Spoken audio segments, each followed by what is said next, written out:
I mean, I think it's great for the city of Charlotte. Obviously, with MJ being the owner of the franchise here to be able to host the All-Star game. This is the biggest weekend for the NBA. People from all over the world come here. So many different countries, so many different likes, so many different people, so many different walks of life. And for us to be here in Charlotte, I know the people of Charlotte are very appreciative of this moment, and I'm happy to be here. LeBron, you keep building a legacy, the highest number of All-Star points, 15 straight stars. But what is the All-Star to you? What does it mean? To be able to start, be recognized as one of the best players in this league, it means a lot. I mean, these are the fans that voted me in as an All-Star starter. You guys had a lot to do with it as the media, and then the coaches being able just to respect what I do out on the floor as competing against them. So, it's always an honor to be a part of All-Star Weekend. I grew up watching All-Star games throughout my whole life when I was a kid, and I just wish someday that I would be a part of it. So, to sit here today, my 15th straight, being a part of this. I mean, it's just I get a loss for words sometimes because I just know where I come from. You got Charlotte 2019, and I come from a small town in Akron, in Ohio. So, it's a tribute to my family, to my friends, and everybody that supported me over the years, and hopefully I continue to make them proud. Yo, LeBron, can I show you map to the camera? Let's just handle the questions, my man.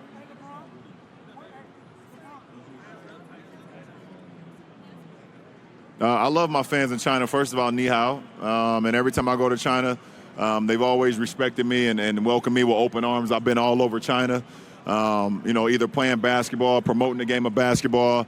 This past summer, I had my More Than an Athlete tour, where I try to inspire a lot of kids as well to be not only, basketball players, but more than that.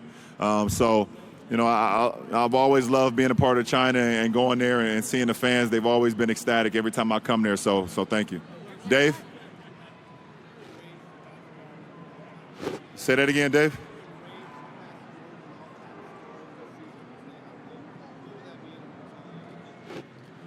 I don't know. I mean, it's hard to kind of, talk into the future. You know how I am, Dave. I kind of live in the moment. And, once that moment get here, I'll be able to reflect on it. How long I reflect on it, probably pretty quick. You know how I am with that as well. But one thing I can't tell you, Dave, is anytime I'm mentioned with some of the greats, with one of the great, if not the greatest that ever played this game, I don't. It's crazy to me.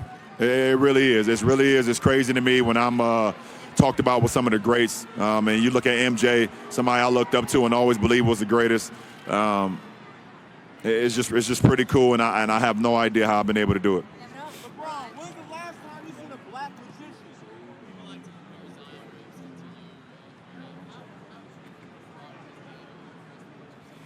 I think the comparison thing will never stop, and I think it's great for the game. People are always going to make comparisons. What player remind you of him? What this guy does similar to that guy. So I've never tooted my nose up or had anything to say with the comparisons to me and Zion to me. I think it's great. I think it's great for the game. With his athleticism, what we all see, his ability to jump up well beyond the 10-foot rim is incredible. I think what's also incredible is at his size, his speed, his agility, his quickness. And then to add on to that, I think he's just a great kid. Every time, the media has asked him questions, he's always been right on and very humble about it. He's humble about the fact that he gets to play the game that he loves every single day. And I love everything about him from the outside looking in. I've never met the kid, but I love everything about him. And he keeps the main thing, and that's the game of basketball and being a part of something that's special, which I think that Duke program right now is special, not only with him, but with RJ, with Trey, and also, excuse me, and also with Cam Reddish. So I think they're great, and they get to be around the greatest coach of all time, and Coach K. So I mean, it's an unbelievable thing that for Zion and for the rest of those guys. What's going on, bud? How you? Trying to take care of the kids and the youth, make sure they get something. But listen up, I want you to tell us, man, how does it feel to have your own school and getting back to the city of To be able to be in a position where I can have my own school, it's not about me. It's about the kids that's in there. It's never been about me. I'm just I'm just the platform, and I am the voice and the guy that can be able to put it together. But it's so much deeper than me.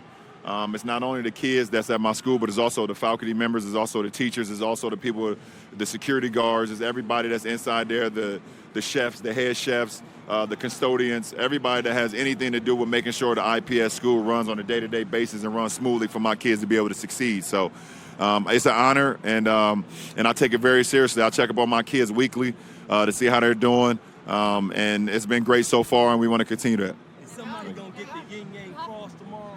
No, that ain't for me, man. You know, we got a lot of guys that can handle the ball. You look at Kyrie, you look at Steph, you look at Kemba. Those guys are the crossover guys. Even KD, even being 7 foot, he can handle the ball at all-time high. So you get a lot of running from me, but other than that, you might not get much. You want to catch your body?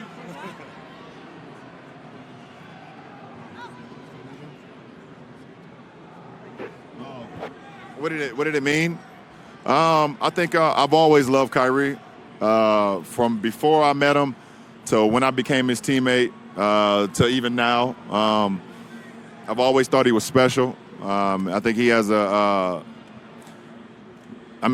a reason why it's really only 24 of us here this weekend. And he's here for a reason. So the phone call, more than for me, I think just to see his growth. You know, it takes a real man and a real person to understand who they are, to be able to call or to do anything and be able to see their wrongdoings or believe they had some wrongdoings, and then be able to come to grips with that and be able to either to apologize or say that at that point in time I thought I was ready for something, but I really wasn't. And I'm not here to. I really don't want to talk about it too much because it's not for everybody. It's not for the media to be able to start writing things and, you know, how you guys like to do it. Not saying you particular or you, Dave. I know you guys, but I don't know everybody here. I love Kyrie. I love everything about Kyrie. I've loved his family. And I definitely love his shoes and his game. And my kids love his shoes and his game, too. So it's all good. Yeah.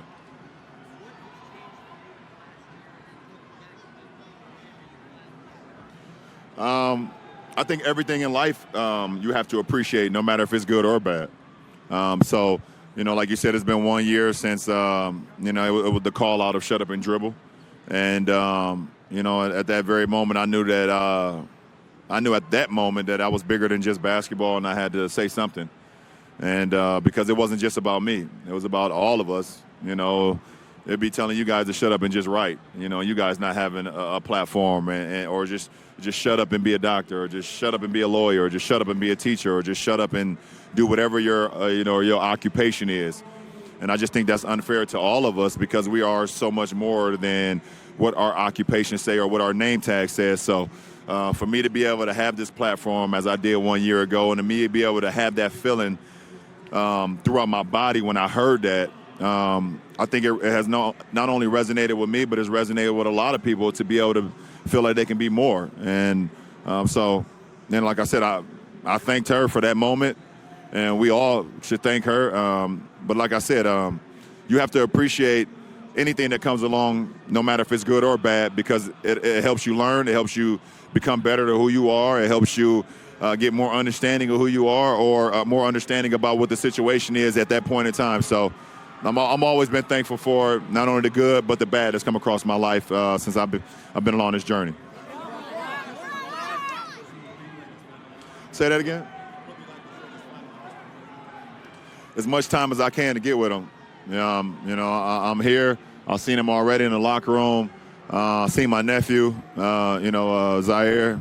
Every little bit of moment, every bit of time that I get with him this weekend is going to be always cherished, and it's great. I mean, we've been together almost 17 years now since we met at the Combine, in Chicago in 2003. And, from that moment, we just knew that we were going to be together for a long time, and it hasn't stopped. From me being a competitor, from me being his teammate, to being a competitor again, from us sharing, father advice, to sharing marriage advice, to sharing son advice. It's really bigger than just basketball when it comes to me and D-Wade, because we can actually look at each other and know what each other's thinking and know how each other are feeling at points and times of our lives. So to be here, for me to be able to choose him to be a part of Team LeBron, for him to be here this weekend, it's a bittersweet moment, obviously. The bitter part of it, that this is his last weekend being an All-Star weekend, and knowing that his journey is coming to an end as far as a basketball player. But the sweet moment is that we got so much more life to live together, and we will continue that.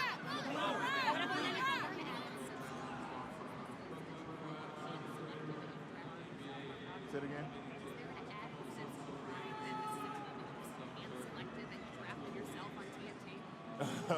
I mean, there's a sense of pride anytime you compete. And then, I mean, you look at the fact, like you said, Christian, I got an opportunity to hand select my team. There is a sense of pride. So, I know that we all saw the way the game was last year, and we're going to try to top it. Hopefully it can come down to the wire like it did last year. But, we'll see. We'll see what happens.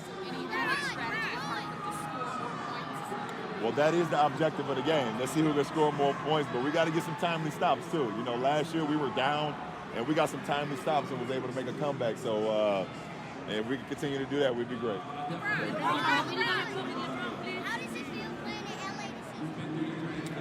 It feels great playing in LA, man. When you look up in the banners and you look at all the championships and you look at all the greats that's come through LA, from Jerry West to George Mikan to Elgin Baylor to Magic and Kareem, James Worthy and Kobe, Shaq, all whoever you name, and just to be a part of that franchise, to be a part of that history, it means a lot to me, man. So hopefully I can do my part where someday I can hang up there with the rest of those guys. To Ellen? Ellen, what's going on? I miss you, as always. I mean, it's so much. I mean, I would take the length of Giannis. I would take the pull-up jumper off the dribble from KD. I would take the range from Steph and Clay. I would take the power and the strength, but at the same time, the height is Joel Embiid. I'll take the handles of Kyrie and Kemba. I'll take the handles, the back dribble crossover between the legs from Bradley Beal. I'll take the height and the passing ability and the size of Jokic. I'll take the. If you want me to keep going, I know all these. I'll take something from every single one of these All-Stars because that's why they All-Stars. I'll take the hands from Kawhi. Let me get those hands. I'll take Dirk and D-Wade's longevity and their championship DNA and their championship mindset. And if I forgot anybody, I'll take something from them too.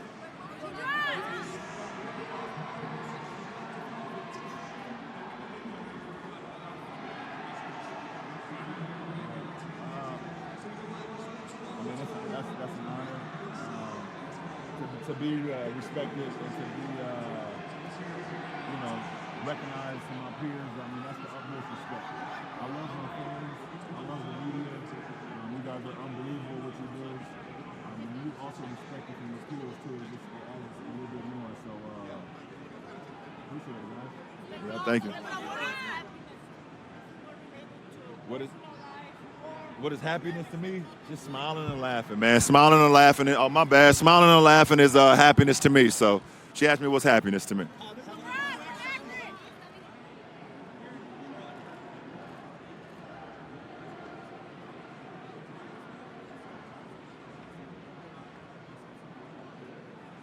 I mean, it's not that it's intoxicating to me, and I don't think about it on a day-to-day basis. I was asked the question, I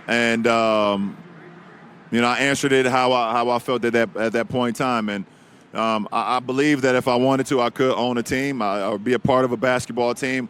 I know that I got so much knowledge in the game that I don't want to. Once I stop playing, that I just want to get away from the game.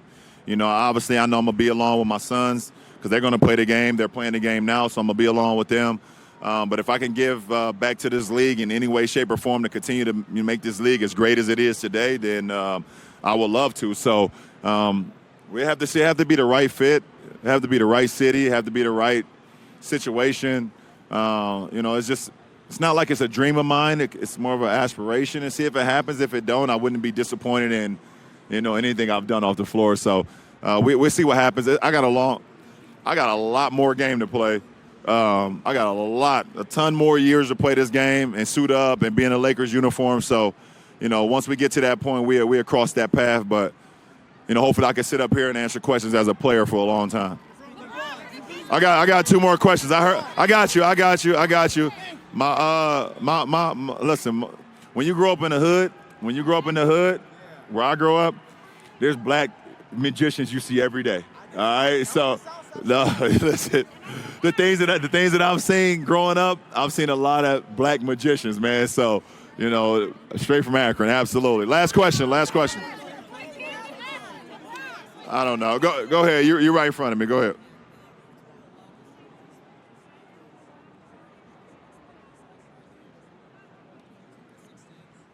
Yeah, we got a lot. Obviously, there's been a lot of photographs and a lot of pictures taken of the Watch the Throne 16. That's going to be here this weekend.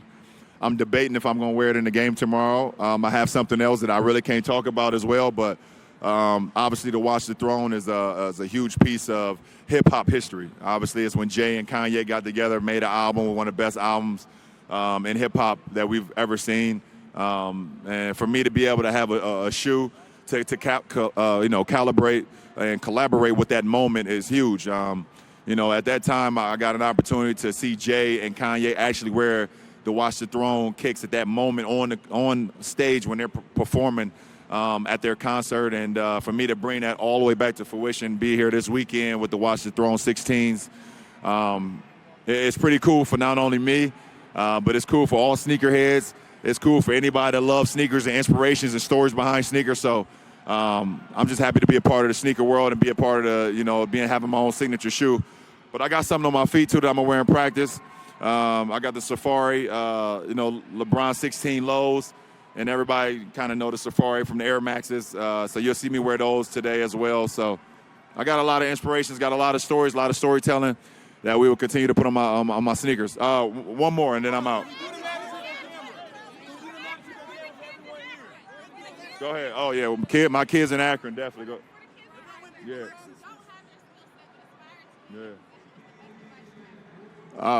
Listen, I can't even – I don't know who will be able to be an NBA player or whoever be a professional athlete, but every kid has a dream, and every kid has that.